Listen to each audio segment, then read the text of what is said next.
গল্পটিকে শেষ পর্যন্ত মন দিয়েই শুনবেন। আমার নাম রূপালী, বয়স 19 বছর। আমার বিয়ের মাত্র 4 মাসের মধ্যেই আমার স্বামী মারা যায়। আমার স্বামী মারা যাওয়ার 6 মাস পর আমার বাবা মা আমাকে নিতে আসেন, কিন্তু আমি তাদের সাথে যাইনি, কারণ আমি তাদের উপর বোঝা হতে চাইনি। আমাদের বাড়ির অবস্থা ভালো ছিল না। বাবা আমাকে অনেক কষ্টে বিয়ে দিয়েছিলেন। আমার শ্বশুরবাড়ি বেশ ধনী। আমার শাশুড়ির 2 ছেলে 1 মেয়ে। আমার স্বামীর থেকে তার ভাই 2 বছরের ছোট। স্বামীর মৃত্যুর পর আমি চেয়েছিলাম আমার শাশুড়ি আমার দেওরের সাথে আমার বিয়ে দিয়ে দিক। তাই তার মন জয় করার জন্য বাড়ির সব কাজ করতাম এবং রাতে ঘুমানোর আগে শাশুড়ির পা টিপে দিতাম। যতটা সম্ভব শাশুড়ির সেবা করতাম। তাকে কখনো আমার উপরে বিরক্ত হবার সুযোগ দেইনি, কারণ আমি চাইতাম তিনি আর একবার আমাকে তার পুত্রবধূ বানিয়ে নিক।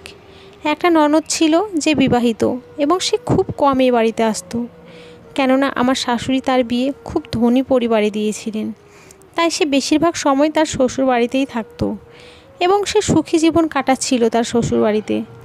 কিন্তু যখনই আমার ননদ আসতো আমি তার খুব যত্ন করতাম। তার পছন্দের সব খাবার রান্না করতাম এবং তার বাচ্চাদেরও খুব আদর করতাম। এতে আমার শাশুড়ি খুব খুশি হতেন। বিয়ের প্রথম দিন থেকেই আমি তার সাথে খুব ভালো ব্যবহার করেছি এবং তিনি খুশি হয়ে আমাকে অনেক আশীর্বাদ করতেন আর বলতেন, আমি ভগবানের কাছে প্রার্থনা করি আমার দ্বিতীয় পুত্রবধূও যেন তোমার মতোই হয়। আর আমাকে বলতেন যে তুমি আমার কাছে আমার মেয়ের মতো। তুমি যেভাবে আমার সেবা করো, নিজের মেয়েও তার মায়ের এমন সেবা করতে পারে না। আমি আমার শাশুড়ির মন যেভাবেই হোক জয় করতে চাইতাম। আমাদের বাড়িতে শাশুড়ির কথাই শেষ কথা। সব কিছু তার নির্দেশেই হতো। তার সম্মতি ছাড়া বাড়ির একটা পাতাও নড়তে পারতো না। যদি কাউকে তার খারাপ লাগতো তাহলে এই বাড়ির কেউ তার নাম পর্যন্ত বলতেন না, কারণ আমার শাশুড়ি খুবই রাগী মহিলা। শাশুড়ি আমার উপর খুব খুশি, তাই আমার বিশ্বাস ছিল যে তিনি আমাকে তার ছোট ছেলের সাথে বিয়ে দিয়ে দেবেন। আমার দেওর আমেরিকায় ডাক্তারি পড়ছে। তার ফিরে আসার আর মাত্র 3 মাস বাকি এবং আমি মনে মনে খুশি ছিলাম যে আবার এই বাড়িটা আমার হবে আর আমি এই বাড়ির মালকিন হব, কারণ আমি সারা জীবন দারিদ্র্যের মধ্যে কাটিয়েছি আর এখানে এসে জানতে পেরেছি যে জীবনের সুখ কী জিনিস। তাই আমি এই বিলাসিতা হারাতে চাই না। আমার শ্বশুরবাড়ি খুব ধনী। তাদের অনেক জমি জমা আছে যা তারা তাদের বাপ দাদাদের কাছ থেকে বংশ পরম্পরায় পেয়েছেন এবং এরা বংশ পরম্পরায় ধনী। আর আমার দেওর দেখতে হ্যান্ডসাম এবং স্মার্ট। আমি যদি বাবার বাড়িতে চলেও যেতাম তাহলে সারা জীবন কিভাবে একা কাটাতাম? কে তার গরিব এবং বিধবা মেয়েকে বিয়ে করবে? তাই আমি যথাসাধ্য চেষ্টা করেছি যে আমার শাশুড়ি যেন তার ছোট ছেলের সাথে আমার বিয়ে দিয়ে দেন। আমারও কি ভাগ্য, যখন আমার বিয়ে হয় তখন আমি খুব খুশি ছিলাম যে আমার বিয়ে একটা বড়লোক বাড়িতে হচ্ছে। এতদিন আমি অভাবের মধ্যে মানুষ হয়েছি, এখন আর অভাবের মধ্যে জীবন কাটাতে হবে না। কিন্তু ভগবান আমার এই সুখ 3 মাসের মধ্যেই কেড়ে নিলেন। 3 মাসের মধ্যেই আমি বিধবা হয়ে গেলাম। এখন আমি আমার দেওরের সাথে বিয়ে হয়ে এই বাড়িতেই আরামে থাকতে চাইতাম। শাশুড়ির মতো পুরো বাড়ির কর্তৃত্ব নিজের হাতে চাইতাম। আমি জানতাম এটা একমাত্র সম্ভব আমার দেওর আমাকে বিয়ে করলেই, কারণ আমার শাশুড়ি এই ছেলের খুব বাধ্য ছিলেন। তিনি প্রতিটি বিষয়ে তার ছোট ছেলের সাথে পরামর্শ করে করতেন। আমার স্বামী ছোটোবেলা থেকেই অসুস্থ ছিল। ছোটোবেলার এই দুর্বলতা তার শরীরে যৌবন পর্যন্ত থেকে যায়। সে দেখতে রোগা পাতলা এবং কালো। তাই তো আমার মতো গরিব মেয়ের বিয়ে এত ধনী পরিবারে হয়েছে। তবুও আমি আমার স্বামীর সাথে সুখী জীবনযাপন করতে চাইতাম, কিন্তু আমার স্বামী আমাকে সাথ দেয়নি। তিনি আমাকে ছেড়ে চিরদিনের মতো চলে গেলেন। যদিও আমরা গরিব, কিন্তু আমার মা বাবা যদি জানতেন যে আমার স্বামীর এমন রোগ আছে যে সে ছোটোবেলা থেকেই অসুস্থ, তাহলে আমার বাবা মা কখনোই তার মেয়েকে এই বাড়িতে বিয়ে দিতেন না। আমার বাবা এই কথাটি জানতেন না। তাই আমার শাশুড়ি যখন আমার বাবাকে আমার সম্বন্ধের কথা বলেছিলেন, তখন আমার বাবা রাজি হয়ে যান আর এইভাবেই আমি এই বাড়িতে আসি। কেবলমাত্র 3 মাস সুখে ছিলাম। তারপরেই হঠাৎ আমার স্বামীর শরীর খারাপ হলো। আমার শাশুড়ি আমার স্বামীর চিকিৎসার জন্য টাকা জলের মতো ঢেলেছেন।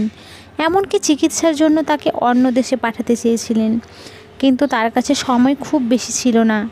কিছুদিনের মধ্যেই তিনি মারা যান স্বামীর মৃত্যুর পর আমি 1 বছর ধরে শ্বশুর শাশুড়ি এবং ননদদের সেবা করছি। কিন্তু সেদিন আমার খুব খারাপ লাগলো যেদিন আমার শাশুড়ি বললেন যে আমি আমার ছোট ছেলের জন্য মেয়ে খুঁজছি যাতে তাকে বিয়ে দিতে পারি।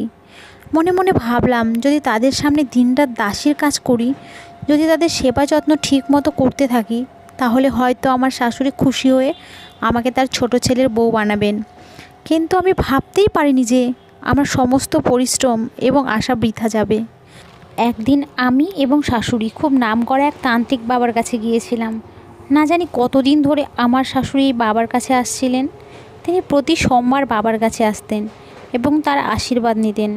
আমরা সেখানে পৌঁছানোর সাথে সাথে ভিখারির লাইনে বসা একটা অন্ধ মেয়েকে দেখে আমার শাশুড়ির বোধহয় ওর প্রতি করুণা হয়েছিল। তাই তিনি গিয়ে ওর কাছে বসে ওকে জিজ্ঞেস করতে লাগলেন, তোমার কি কোনো অ্যাক্সিডেন্ট হয়েছে? তুমি এখানে কি করছো আর কোথায় থাকো? আমার শাশুড়ি এমনভাবে কথা বললেন যেন তাকে অনেক দিন ধরেই চেনেন। আমি অবাক হয়ে গেলাম যে কেন আমার শাশুড়ি একটা ভিখারির কাছে গিয়ে বসলেন এবং কিভাবে তাকে চেনেন। আমার শাশুড়ি তার কাছে ক্ষমা চাইছিলেন আর বলছিলেন, মা, আমাকে ক্ষমা করে দাও, আমার সাথে আমার বাড়িতে চলো। অন্ধ মেয়েটিকে খুব রাগী দেখাচ্ছিল। সে আমার শাশুড়িকে বলতে লাগলো, আমি কখনোই আপনার সাথে যাব না। আমার যা হয়েছে তা আপনার জন্যই হয়েছে, সেই জন্যই আমি আপনাকে কখনোই ক্ষমা করতে পারবো না।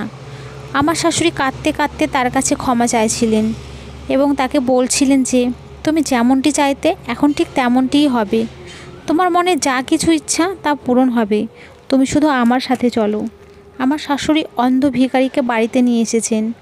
আমি যখন শাশুড়িকে জিজ্ঞেস করলাম, মা, কেন একে বাড়িতে নিয়ে এসেছেন আর এই মেয়েটি কে, তখন আমার শাশুড়ি আমাকে শুধু বললেন যে আমি ওকে আমার ছোট ছেলের সাথে বিয়ে দেব। শাশুড়ির কথা শুনে আমার তো পায়ের তলার মাটি সরে গেল, কারণ আমি যত স্বপ্ন দেখেছি সব ভেঙে চুরমার হয়ে যেতে দেখতে পাচ্ছি। শাশুড়ির কথায় খুব অবাক হলাম যে তিনি কিভাবে একটা অন্ধ ভিখারির বিয়ে তার ডাক্তার ছেলের সাথে দিতে পারেন। আমার মনে হচ্ছিল যে আমার দেওর একে দেখার সাথে সাথে না করে দেবে, কারণ সে আমেরিকায় পড়াশোনা করেছে, তার চয়েসও খুব হাইফাই হবে। সে কিভাবে একটা অন্ধ ভিখারিকে বিয়ে করবে? আমি তো শাশুড়ির ভাবনা চিন্তা দেখেই অবাক হলাম। কয়েকদিনের মধ্যেই দেওর ফিরে এলো আর শাশুড়ি বিয়ের প্রস্তুতি নিতে শুরু করলো। সেই অন্ধ মেয়েটি এখন এই বাড়িতেই থাকে। শাশুড়ি তাকে থাকতে আলাদা ঘর দিয়েছেন। সে আমাদের সাথে খুব কমই কথা বলে, বেশিরভাগ সময় ঘরেই থাকতো। শাশুড়ি তার খাবার ঘরে দিয়ে আসতেন। শাশুড়ি দেওরকে বিয়ের কথা জানালে দেওর আনন্দের সাথে বিয়েতে রাজি হয়ে গেল। আমি অবাক হয়ে গেলাম যে রোহিত কিভাবে বিয়ের জন্য রাজি হতে পারে।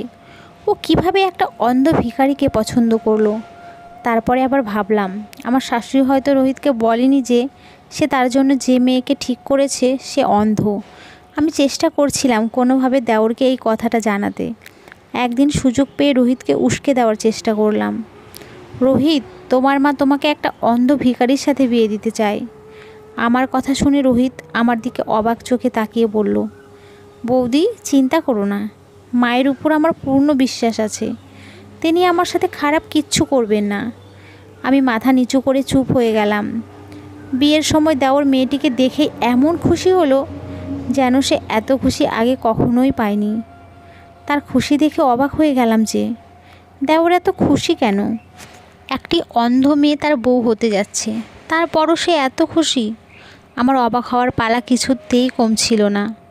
আমি কিছু বুঝতেই পারছি না কি হচ্ছে।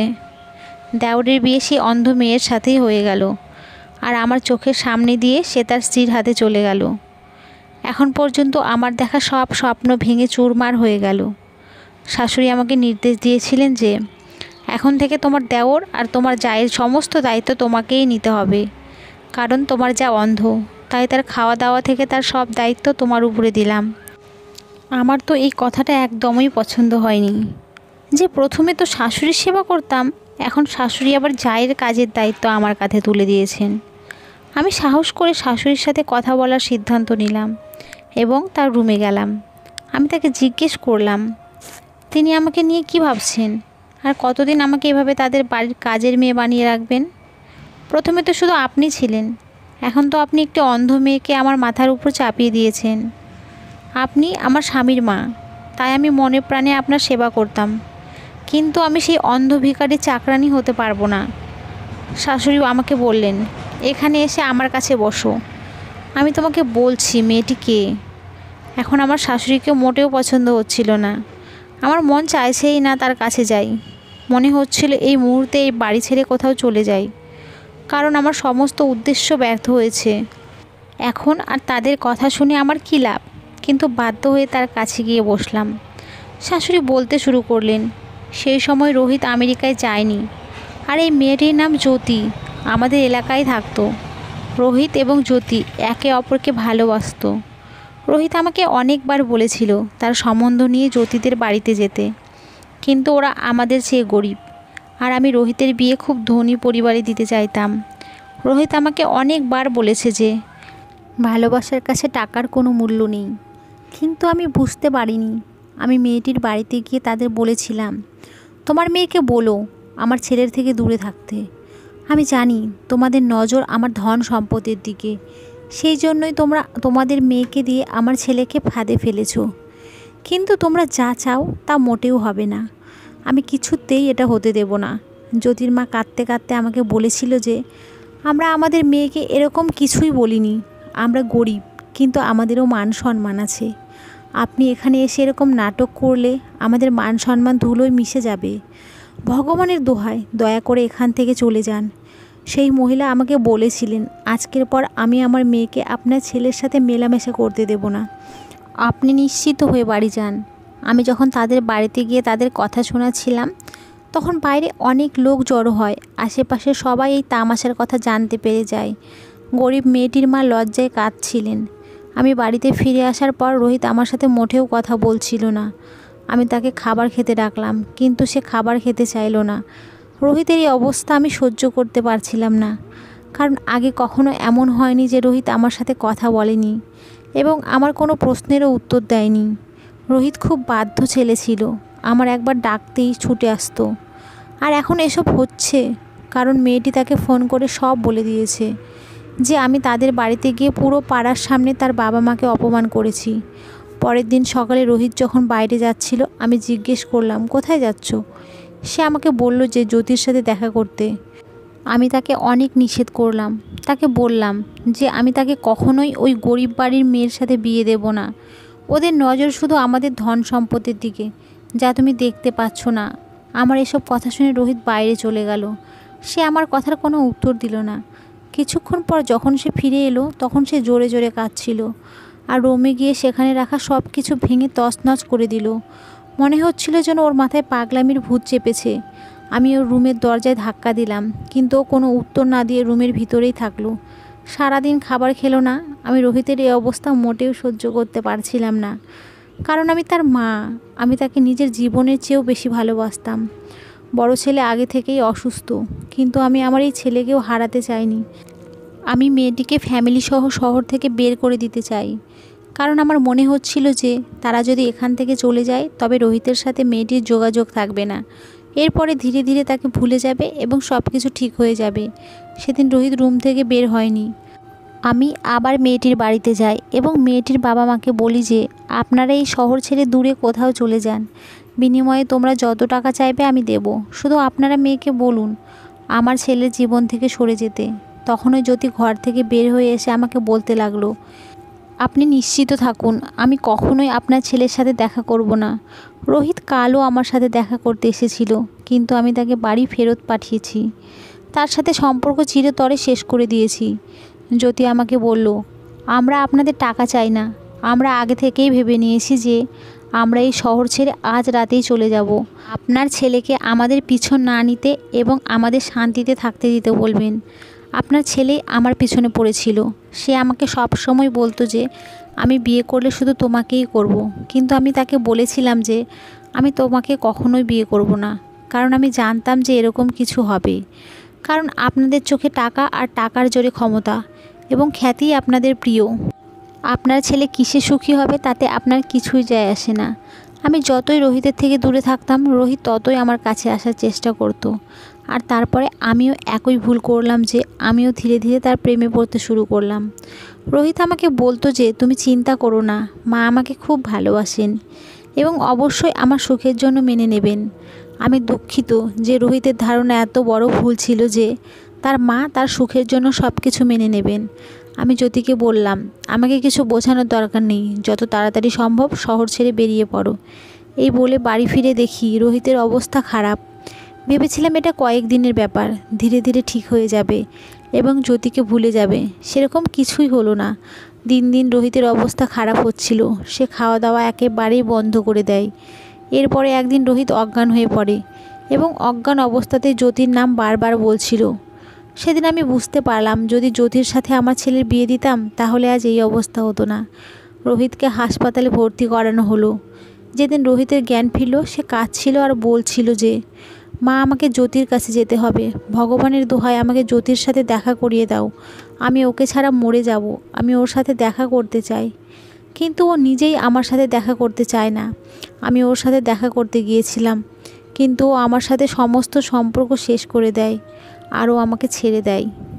জানি না কোথায় চলে গেছে। এখনও রোহিত জানতো না যে আমি তাকেই শহর থেকে চলে যেতে বলেছি। রোহিত সেই দিনের কথা বলছিল যেদিন সে জ্যোতির সাথে দেখা করতে গিয়েছিল, আর সেদিনই জ্যোতি শহর ছেড়ে চলে গিয়েছিল। আমি রোহিতকে বুঝিয়ে বললাম, বাবা, সব ঠিক হয়ে যাবে, তুমি তাড়াতাড়ি সুস্থ হও, তারপরে আমি নিজে মেয়ের বাড়িতে তোমার সম্বন্ধ নিয়ে যাব। আমি তোমাকে কথা দিচ্ছি, জ্যোতির বিয়ে তোর সাথেই দেব। ও নিশ্চয়ই কোথাও ওর আত্মীয়ের বাড়িতে বেড়াতে গেছে, কয়েকদিনের মধ্যেই ফিরে আসবে, চিন্তা করিস না। মাথা নিচু করে রোহিতকে এসব কথা বললাম। এই কথা শুনে সে খুশি হয়ে গেল। এরপর কিছুদিনের মধ্যেই সে সুস্থ হয়ে ওঠে। বাড়িতে ফিরে রোহিত আবার জ্যোতির সাথে দেখা করতে চায়, কিন্তু হতাশ হয়ে বাড়ি ফিরে আসে। রোহিত আমাকে বলল, মা, এখন তো তুমি রাজি, তারপরে কেন জানি না ওরা সবাই এই শহর ছেড়ে অন্য কোথাও চলে গেছে, আর ওদের নম্বরও বন্ধ। আমি ওদেরকে কোথায় খুঁজবো? এলাকার অনেককে জিজ্ঞেস করেছি, কিন্তু কেউ জানে না ওরা কোথায় গেছে। কিন্তু আমি রোহিতকে বলিনি যে তারা আমার কারণেই শহর ছেড়েছে, কারণ তারা কোথায় গেছে তা আমি জানি না। রোহিত পুরো 6 মাস ধরে জ্যোতিকে খুঁজছে, কিন্তু কোথাও তাকে পেল না। অবশেষে রোহিত হতাশ হয়ে মেনে নিল যে সে আর জ্যোতিকে খুঁজে পাবে না। তারপর রোহিত সিদ্ধান্ত নিল যে সে এই দেশ ছেড়ে চলে যাবে এবং আর কখনো ফিরে আসবে না। রোহিতের এই কথা শুনে আমার খুব কষ্ট হয়েছিল। নিজের কৃতকর্মের জন্য খুব খারাপ লাগছিল। আমি যদি ওর বিয়ে জ্যোতির সাথে দিতাম, তাহলে অন্তত আমার এই ছেলে আমার চোখের সামনে থাকতো এবং সে কখনোই দেশ ছেড়ে যেত না। আমি রোহিতকে বোঝানোর অনেক চেষ্টা করেছি, কিন্তু সে আমার কোনো কথাই শোনেনি। উল্টে আমাকে বলল যে আমি জ্যোতিকে ছাড়া এখানে থাকতে পারবো না, এখানে থাকলে আমার জ্যোতির কথা মনে পড়বে। এটা কোনোভাবেই সম্ভব না যে আমি এই শহরে থাকবো, আর যাওয়া আসার পথে জ্যোতির বাড়ির দিকে তাকালে তার স্মৃতি আমাকে কষ্ট দেবে। না, এখানে আমার বেঁচে থাকাই কষ্টকর। এই কথা বলেই রোহিত খুব কাঁদছিল, আর আমি যা করেছি তার জন্য আমি আফসোস করছিলাম। আমার একগুঁয়েমির কারণে আমি আমার ছেলের সুখ কেড়ে নিয়েছি। আমি যদি জ্যোতির সাথে তার বিয়ে দিতাম, তাহলে সে আজ কত সুখী হতো। ছেলের এই অবস্থার জন্য শুধুমাত্র আমি নিজেই দায়ী। আমার কারণেই আজ ওর চোখে জল। এরপরে রোহিত আমেরিকায় চলে যায়, কিন্তু আমি জ্যোতিকে খুঁজতে থাকি। আমি জ্যোতির সমস্ত আত্মীয়দের বলেছিলাম যে জ্যোতির সম্পর্কে কিছু জানতে পারলে আমাকে অবশ্যই জানাবেন, কিন্তু আশ্চর্যের বিষয় হলো কেউ তাদের সম্পর্কে কিছুই জানে না। তারা গেল কোথায়? তারপরে প্রতি সোমবারে আমি তান্ত্রিক বাবার কাছে যেতাম, যাতে কোনো না কোনোভাবে জ্যোতির খোঁজ পেতে পারি। প্রতিদিন বাবার আশীর্বাদ নিতাম এবং বাবাকে বলতাম ঈশ্বরের কাছে প্রার্থনা করতে, যাতে আমার ছেলের খুশি ফিরে আসে। এরপর ঈশ্বর আমার প্রার্থনা স্বীকার করলেন। আমি জ্যোতিকে সেখানে বসে থাকতে দেখলাম। তাকে সেখানে দেখে খুব খুশি হয়েছিলাম এবং বাড়িতে নিয়ে এসে জানতে পেরেছিলাম যে তারা এই শহর ছেড়ে মুম্বাই যাওয়ার সময় রাতে একটি বড় অ্যাক্সিডেন্টে পড়ে এবং তার বাবা মা এই অ্যাক্সিডেন্টে তাকে একা ফেলে রেখে পরলোক যাত্রা করেন। মা বাবা মারা যাওয়ার পর জ্যোতি সম্পূর্ণ একা হয়ে পড়ে। এই দুর্ঘটনায় তার চোখ দুটি হারিয়ে ফেলে। এটা শুনে আমিও কাঁদতে লাগলাম, কারণ আমার জন্যই তার সাথে এসব হয়েছে। আমি তাদের এই শহর ছাড়তে বলেছিলাম। আমি যদি এটা না করতাম, তাহলে তাদের সাথে এত বড় অ্যাক্সিডেন্ট ঘটতই না। তাই আমি সিদ্ধান্ত নিলাম জ্যোতির বিয়ে অবশ্যই রোহিতের সাথে দেব। রোহিত ফিরে এসে জ্যোতিকে দেখে খুব খুশি হয়। রোহিতকে খুশি দেখে আমিও চিন্তামুক্ত হয়ে গেলাম। আমার অর্থের কোনো অভাব নেই, আমার কাছে ভগবানের দেওয়া সব কিছুই ছিল, কিন্তু আমার ছেলে যখন খুশি নয়, তখন আমি এই সম্পদ দিয়ে কী করব? আর মা, আমি জানি তুমি মনে মনে কি চাইতে। আর সত্যি যদি আমার ছেলের জীবনে জ্যোতি না থাকতো, তবে আমি তোমাকে রোহিতের স্ত্রী বানাতাম। কিন্তু আমি অসহায়, তুমি যা চাও আমি তা করতে পারবো না। তুমি আমার মেয়ে, তুমি যেভাবে আমার সেবা করেছো, ভগবান অবশ্যই এর ফল তোমাকে দেবেন। এখন তুমি যদি বিয়ে করতে চাও তাহলে আমাকে বলো, তোমার জন্য ভালো সম্বন্ধ দেখে আমি তোমাকে উচ্চ পরিবারে বিয়ে দেব। কিন্তু রোহিতের সুখ শুধু জ্যোতিকে নিয়েই, সে তোমাকে নিয়ে কখনোই সুখী হতে পারবে না। শাশুড়ি আমাকে আরও বললেন, আমার যত ধন সম্পদ আছে তার অর্ধেক আমি তোমার নামে করে দেব, বাকি অর্ধেক রোহিতের। তবুও তুমি যদি তোমার জীবন নিয়ে কোনো সিদ্ধান্ত নিতে চাও তাহলে অবশ্যই নিতে পারো, আমি নিষেধ করব না, তুমি যা বলবে তাই হবে। শাশুড়ির সব কথা শুনে আমি বুঝতে পারলাম যে আমি যা ভাবছিলাম তা কতটা ভুল। আমি পরিবারের সবার ভালোবাসা দেখতে পেতাম না। তারা চাইলে তাদের ছেলের মৃত্যুর পরে আমাকে আমার বাবার বাড়িতে পাঠিয়ে দিতে পারতেন, কিন্তু তারা আমার সাথে এরকম কিছুই করেননি। বরং শাশুড়ি আমাকে তার মেয়ে বানিয়ে নিজের কাছে রেখেছেন। শাশুড়ি আরও বললেন, মা, আমার অসুস্থ ছেলের সাথে তোমার বিয়ে দিয়ে আমি তোমার জীবন নষ্ট করেছি বলে তোমার মনে কোনো ক্ষোভ রেখো না।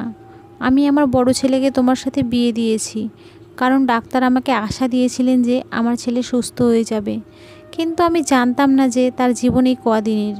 সব কথা শুনে আমি শাশুড়িকে বললাম যে মা, এখন আমি আমার সারা জীবন আপনাদের সঙ্গেই থাকবো।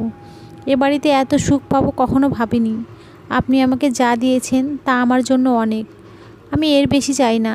আমার শাশুড়ি আমাকে জড়িয়ে ধরে বললেন যে তুমি আমার মেয়ে, তুমি সব সময় আমার মেয়েই থাকবে। শাশুড়ি এই কথা শুনে আমি খুব খুশি হলাম এবং শাশুড়িকে বললাম, মা, আমি রোহিত ও তার বউকে তাদের ঘরে খাবার দিতে যাচ্ছি। শাশুড়িকে আরও বললাম, এখন আপনি ওদের দুজনকে নিয়ে একটুও চিন্তা করবেন না, আমি আমার জায়ের যত্ন নেব। তার চোখ নেই তো কি হয়েছে, সে আমার বোনের মতো, আমি তাকে কখনোই বুঝতে দেব না যে সে দেখতে পায় না। শাশুড়ি আমার মাথায় হাত রেখে আমাকে আশীর্বাদ করে বললেন, মা, আমি তোমার কাছ থেকে এটাই আশা করেছিলাম। আমি যখন খাবার নিয়ে রোহিতের রুমে গেলাম তখন রোহিতের রুমে আরও 3জন ডাক্তার বসেছিলেন এবং রোহিত তাদের সাথে জ্যোতির সম্পর্কে কথা বলছিল যে এই সেই মেয়ে যার কথা আমি তোমাদের সব সময় বলতাম। এর নাম জ্যোতি, যাকে আমি খুব ভালোবাসি। আজ ভগবানের কৃপায় আমি জ্যোতিকে পেয়েছি, ওকে পেয়ে আমি খুব খুশি। আমি তো আমার ভাগ্যকে বিশ্বাসই করতে পারছি না যে আমি আমার ভালোবাসা পেয়েছি। রোহিতের ডাক্তার বন্ধুরা জ্যোতির অনেক প্রশংসা করছিল এবং জ্যোতি প্রশংসারই যোগ্য, কারণ সে খুব সুন্দরী। রোহিতের ডাক্তার বন্ধুরা জ্যোতিকে নিয়ে আমেরিকাতে আসতে বলল। সেখানে অপারেশন করালে জ্যোতির চোখের জ্যোতি আবার ফিরে আসবে, ওর দৃষ্টিশক্তি আবার ফিরে আসবে শুনে আমি খুব খুশি। এরপর আমরা দুই যা মিলে আনন্দের সাথেই এই বাড়িতে থাকব। তো বন্ধুরা, গল্পটি কেমন লাগলো কমেন্ট করে জানাবেন প্লিজ। গল্পটি যদি ভালো লেগে থাকে তাহলে লাইক করবেন, আর পরবর্তী গল্পের জন্য চ্যানেলটিকে সাবস্ক্রাইব করুন এবং পাশে থাকা বেল আইকনটি ক্লিক করে রাখুন। আমাদের পাশে থাকবেন। ধন্যবাদ সবাইকে, ভালো থাকবেন।